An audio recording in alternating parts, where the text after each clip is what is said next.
భారత్ దక్షిణాఫ్రికా జట్ల మధ్య 4 టీ20ల సిరీస్ ముగియడంతో ఇక క్రికెట్ అభిమానుల దృష్టి భారత్ ఆస్ట్రేలియా జట్ల మధ్య జరగబోయే బోర్డర్ గవాస్కర్ ట్రోఫీపై పడింది. 5 టెస్టుల సుదీర్ఘ పర్యటన కోసం భారత జట్టు ఇప్పటికే ఆస్ట్రేలియా చేరుకుని ప్రాక్టీస్ మొదలుపెట్టింది. నవంబర్ 22న తొలి టెస్టు మ్యాచ్తో ప్రారంభమయ్యే ఈ పర్యటన వచ్చే ఏడాది అంటే జనవరి 7, 2025న ముగుస్తుంది. ఈ పర్యటనలో కేవలం 5 టెస్టు మ్యాచ్లు మాత్రమే ఆడుతుంది భారత జట్టు. వన్డేలు కానీ టీ20 మ్యాచ్లు కానీ ఈ పర్యటనలో లేవు. ఇటు భారత్కు కానీ అటు ఆస్ట్రేలియాకు కానీ ఈ పర్యటన ఎంతో కీలకమైంది. వరుసగా 3వసారి WTC ఫైనల్స్ అంటే వరల్డ్ టెస్ట్ ఛాంపియన్షిప్ ఫైనల్స్కు చేరుకోవడానికి భారత్కు ఇదే చివరి అవకాశం. ఈ టూర్లో ఆడబోయేటటువంటి 5 టెస్టులలో ఇండియా కనీసం 4 టెస్టు మ్యాచ్లు గెలిస్తేనే నేరుగా WTC ఫైనల్స్కు చేరుతుంది. లేదంటే ఇతర జట్ల యొక్క ప్రదర్శన మీద ఆధారపడవలసి ఉంటుంది.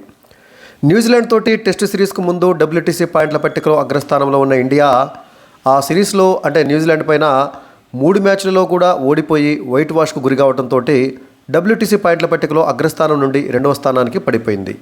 మరోవైపు ఆస్ట్రేలియా ప్రస్తుతము పాయింట్ల పట్టికలో అగ్రస్థానానికి చేరుకుంది.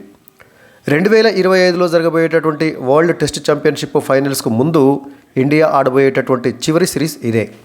కాగా ఈ సిరీస్ తర్వాత ఆస్ట్రేలియా జట్టు మాత్రము శ్రీలంకలో పర్యటించి అక్కడ ఒక 2 టెస్ట్ మ్యాచ్లను ఆడబోతుంది. WTC ఫైనల్స్కు ముందు ఆస్ట్రేలియా జట్టుకు ఆ శ్రీలంక పర్యటనే చివరిది అవుతుంది. కాబట్టి ఇటు ఇండియాకు కానీ అటు ఆస్ట్రేలియాకు కానీ ఈ సిరీసు చాలా కీలకమైంది WTC ఫైనల్స్కు చేరుకోవడానికి. ఈ నేపథ్యంలో బోర్డర్ గవాస్కర్ ట్రోఫీలో జరగబోయే 5 టెస్ట్ మ్యాచ్లు ఏ తేదీలలో జరుగుతాయి, భారత కాలమానం ప్రకారము ఆ మ్యాచ్లు ఏ సమయంలో ప్రారంభమవుతాయి, ఆ మ్యాచ్లు ఏ వేదికలలో జరుగుతాయో తెలుసుకుందాం. అదేవిధంగా ఇండియాలో క్రికెట్ అభిమానులు ఆ మ్యాచ్ల ప్రత్యక్ష ప్రసారాన్ని ఏ ఛానల్లో లైవ్ టెలికాస్ట్ చూడవచ్చు, అదేవిధంగా మొబైల్ అయితే లైవ్ స్ట్రీమింగ్ను ఏ OTT ఛానల్లో చూడవచ్చో ఇప్పుడు మనము తెలుసుకుందాం. బోర్డర్ గవాస్కర్ ట్రోఫీలో భాగంగా ఇండియా ఆస్ట్రేలియా జట్ల మధ్య తొలి టెస్ట్ మ్యాచ్ నవంబర్ 22 శుక్రవారం నుంచి నవంబర్ 26 మంగళవారం వరకు జరుగుతుంది. ఈ మ్యాచ్ ఆస్ట్రేలియాలోని పెర్త్లో ఉన్నటువంటి పెర్త్ స్టేడియంలో జరుగుతుంది. పెర్త్ అంటే వెస్టర్న్ ఆస్ట్రేలియా అంటే వెస్ట్ కోస్ట్లో ఉంటుంది పెర్త్. అక్కడ ఈ మ్యాచ్ జరగబోతుంది. ఈ మ్యాచ్ భారత కాలమానం ప్రకారము ఉదయం 7:50 ప్రారంభమవుతుంది. ఆస్ట్రేలియా మన ఇండియన్ స్టాండర్డ్ టైం కంటే ఆస్ట్రేలియాలో సమయం చాలా ముందుగా ఉంటుందండి. ఆస్ట్రేలియా మొత్తానికి ఒకటే స్టాండర్డ్ టైం ఉండదు, ఎందుకంటే చాలా విశాలమైనటువంటి దేశం కాబట్టి అక్కడ టైం జోన్స్ ఉంటాయి.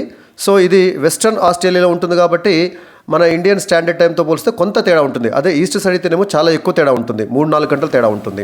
ఈ ఫస్ట్ టెస్ట్ ముగిసిన తర్వాత ఇండియా ఒక 2 రోజుల ప్రాక్టీస్ మ్యాచ్ ఆడుతుంది నవంబర్ 30 నుంచి డిసెంబర్ 1 మధ్య. ఈ 2 రోజుల్లో ప్రైమ్ మినిస్టర్ లెవెల్ తోటి ఇండియా ఒక ప్రాక్టీస్ టెస్ట్ మ్యాచ్ జరుగుతుంది. ఆ తర్వాత సెకండ్ టెస్ట్ ప్రారంభమవుతుంది. ఇక ఈ 2 జట్ల మధ్య 2వ టెస్ట్ మ్యాచ్ డిసెంబర్ 6 శుక్రవారం నుంచి డిసెంబర్ 10 మంగళవారం మధ్య జరుగుతుంది. ఈ మ్యాచ్ ఆస్ట్రేలియాలోని అడిలైడ్లో జరుగుతుంది.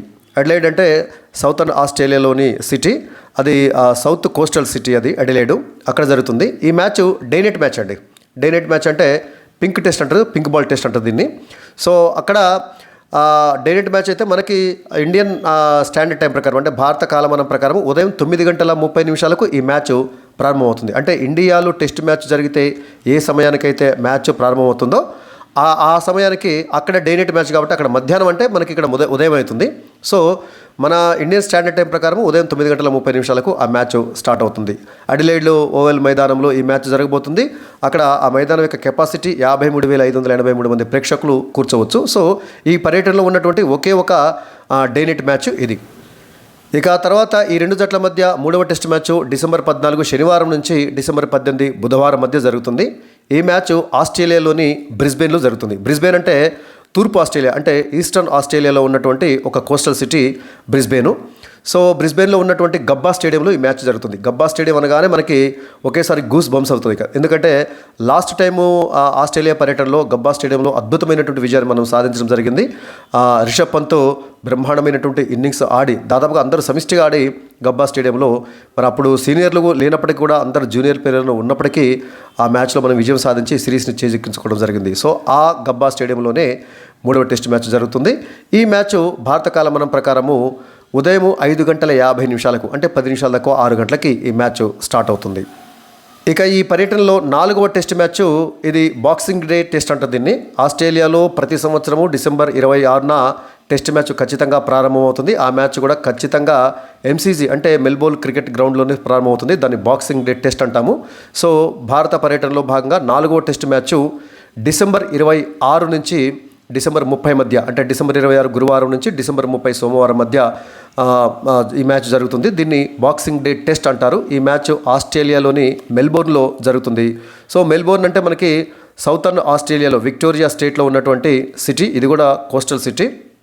ఇది ప్రపంచంలో ఉన్నటువంటి ఎంసీసీ గ్రౌండ్ అనేది ప్రపంచంలో క్రికెట్ గ్రౌండ్లలో అతిపెద్ద గ్రౌండ్ అన్నట్టు. వాస్తవానికి మన అహ్మదాబాద్లో ఉన్నటువంటి నరేంద్ర మోదీ స్టేడియం కంటే ముందు ప్రపంచంలోనే అతిపెద్ద క్రికెట్ స్టేడియం ఇదే. అయితే మనకి నరేంద్ర మోదీ స్టేడియం వచ్చిన తర్వాత ఇది సెకండ్ ప్లేస్కి పడిపోయింది. 1,00,000 మంది కూర్చునే క్రికెట్ మ్యాచ్ని చూసేటటువంటి సౌకర్యము ఈ ఎంసీజీ గ్రౌండ్కి ఉంది. సో మెల్బోర్న్ క్రికెట్ గ్రౌండ్లో ఈ 4వ టెస్ట్ మ్యాచ్ జరగబోతుంది. భారత కాలమానం ప్రకారము ఈ మ్యాచ్ ఉదయం 5 గంటలకు ప్రారంభమవుతుంది. ఇక ఈ రెండు జట్ల మధ్య ఈ పర్యటనలో చివరిదైనటువంటి 5వ టెస్ట్ మ్యాచ్ వచ్చే ఏడాది అంటే 2025 జనవరి 3 నుంచి జనవరి 7 మధ్య, జనవరి 3 శుక్రవారం నుంచి జనవరి 7 మంగళవారం వరకు ఈ 5వ టెస్ట్ మ్యాచ్ జరుగుతుంది. కొత్త సంవత్సరంలో భారత జట్టు ఆడబోయేటటువంటి తొలి టెస్ట్ మ్యాచ్ ఇదే. ఈ మ్యాచ్ సిడ్నీలో జరగబోతుంది. సిడ్నీ అంటే వచ్చేసి మనకి ఇది ఆస్ట్రేలియాలో ఉన్నటువంటి న్యూ సౌత్ వేల్స్ స్టేట్లో ఉంటుంది. ఇది కూడా సౌత్ ఈస్ట్ లో ఉన్నటువంటి ఒక కోస్టల్ సిటీ. ఇక్కడ ఉన్నటువంటి సిడ్నీ క్రికెట్ గ్రౌండ్లో జరుగుతుంది. ఈ సిడ్నీ క్రికెట్ గ్రౌండ్ యొక్క కెపాసిటీ 48,000 48,000 మంది కూర్చొని ఈ మ్యాచ్ను చూడవచ్చు. ఈ మ్యాచ్ కూడా భారత కాలమానం ప్రకారము ఉదయం 5 గంటలకు, అంటే 4th and 5th టెస్ట్ ఈ రెండు కూడా ఉదయం 5 గంటలకే ప్రారంభమవుతుంది భారత కాలమానం ప్రకారం. దీంతో భారత జట్టు యొక్క సుదీర్ఘ ఆస్ట్రేలియా పర్యటన ముగుస్తుంది. ఈ పర్యటన ముగిసేసరికి WTC ఫైనల్స్కు మనము చేరుతామా లేదా అనేది దాదాపుగా పూర్తి క్లారిటీ వచ్చేటటువంటి అవకాశం ఉంది. ఇక ఈ సిరీస్లో పాల్గొనబోయేటటువంటి 17 మంది సభ్యుల భారత జట్టును BCCI ప్రకటించడం జరిగింది. ఆల్రెడీ వాళ్ళు ఆస్ట్రేలియాకు వెళ్ళి ప్రాక్టీస్ చేస్తున్నారు. అయితే కెప్టెన్ రోహిత్ శర్మ మాత్రము అనివార్య కారణాల వల్ల మొదటి టెస్ట్కి ఆబ్సెంట్ కావచ్చు. సో భారత స్క్వాడ్లో ఉన్నటువంటి ప్లేయర్లు ఎవరో మనం ఇప్పుడు ఒకసారి చూద్దాము. కెప్టెన్గా రోహిత్ శర్మ ఉంటారు. ఆ తర్వాత జస్ప్రీత్ బుమ్రాని వైస్ కెప్టెన్గా నియమించడం జరిగింది. ఇటీవల కాలం వరకు వైస్ కెప్టెన్ ఎవరిని నియమించలేదు, ఎవరిని కూడా న్యూజిలాండ్ పర్యటనలో కూడా లేదు. కాకపోతే ఏంటంటే ఇప్పుడు రోహిత్ శర్మ ఆ ఫస్ట్ టెస్ట్కి దాదాపుగా ఆబ్సెంట్ అవుతాడు కాబట్టి ఖచ్చితంగా ఎవరో ఒకరు కెప్టెన్గా ఉండవలసి వస్తుంది. కాబట్టి జస్ప్రీత్ బుమ్రాను వైస్ కెప్టెన్గా సెలెక్టర్లు ప్రకటించారు. తర్వాత రవీంద్ర జడేజా, యశస్వి జైస్వాల్, వికెట్ కీపర్గా ధ్రువ్ జురెల్, సర్ఫరాజ్ ఖాన్, విరాట్ కోహ్లీ, ప్రసిద్ధ కృష్ణ, రవిచంద్రన్ అశ్విన్, మహమ్మద్ షమి, రిషబ్ పంత్. అసలు యాక్చువల్గా first wicket keeper Rishabh Pant, backup wicket keeper Dhruv జురెల్గా ఉంటారు. కేఎల్ రాహుల్, హర్షిత్ రాణా, అభిమన్యు ఈశ్వరన్, శుభ్మన్ గిల్, నితీష్ కుమార్ రెడ్డి, మహమ్మద్ సిరాజ్, వాషింగ్టన్ సుందర్ వీళ్ళు ఇండియన్ స్క్వాడ్లో ఉన్నారు. వాస్తవానికి మహమ్మద్ షమి పేరు మొదట్లో అయితే లేదు. అయితే ఇటీవల అతడు తన ఫిట్నెస్ను నిరూపించుకుని దాదాపు సంవత్సరం పాటు, అంటే వన్డే వరల్డ్ కప్ తర్వాత క్రికెట్కి కాలు గాయం వల్ల దూరమైనటువంటి మహమ్మద్ షమి ఇటీవల కాలంలో కోలుకొని తిరిగి మళ్ళీ మొన్న రంజీ మ్యాచ్ ఆడి 5 వికెట్లు తీయడంతో అతడిని ఆస్ట్రేలియాకి పంపించాలని చెప్పేసి సెలెక్టర్లు భావించినారని చెప్పేసి వార్తలు వస్తున్నటువంటి నేపథ్యంలో మహమ్మద్ షమి కూడా ఈ స్క్వాడ్లో చేర్చడం అనేది జరిగింది. ఇక ఆస్ట్రేలియన్ స్క్వాడ్ విషయానికి వచ్చినట్లయితే వాళ్ళు తొలి టెస్ట్ మ్యాచ్ కోసం మాత్రమే స్క్వాడ్ ప్రకటించారు. ఈ సిరీస్ జరగబోయేది వాళ్ళ గడ్డపైన కాబట్టి వాళ్ళు ప్రతి టెస్ట్ మ్యాచ్కి వాళ్ళు స్క్వాడ్ను మార్చుకునేటటువంటి వెసులుబాటు ఉంటుంది. ఎందుకంటే వాళ్ళ దేశంలో సిరీస్ జరుగుతుంది కాబట్టి. సో ఈ స్క్వాడ్కి ఎప్పటి మాదిరిగానే ప్యాట్ కమిన్స్ కెప్టెన్గా వ్యవహరిస్తాడు. Scott Boland, Alex Carey wicket కీపర్గా, అలెక్స్ క్యారీ మరియు జోష్ ఇంగ్లీష్ ఇద్దరు కూడా వికెట్ కీపర్లుగా ఎంపిక చేయడం జరిగింది. తర్వాత Josh Hazlewood, Travis Head, Usman Khawaja, తర్వాత Marnus Labuschagne, Nathan Lyon, Mitchell Marsh, Nathan McSweeney, Steve Smith, Mitchell Starc వీళ్ళు 13 మంది సభ్యులు గల ఆస్ట్రేలియన్ స్క్వాడ్లో ఉన్నారు. ఈ స్క్వాడ్ ఓన్లీ ఫస్ట్ టెస్ట్ మాత్రమే వాళ్ళు ప్రకటించడం జరిగింది. ఆ తర్వాత ఫస్ట్ టెస్ట్ ముగిసిన తర్వాత కానీ లేదా దానికి ఫస్ట్ టెస్ట్ జరుగుతున్నటువంటి సమయంలో కానీ మిగతా టెస్టులకి వాళ్ళు తమ స్క్వాడ్ను ప్రకటించేటటువంటి అవకాశం ఉంటుంది.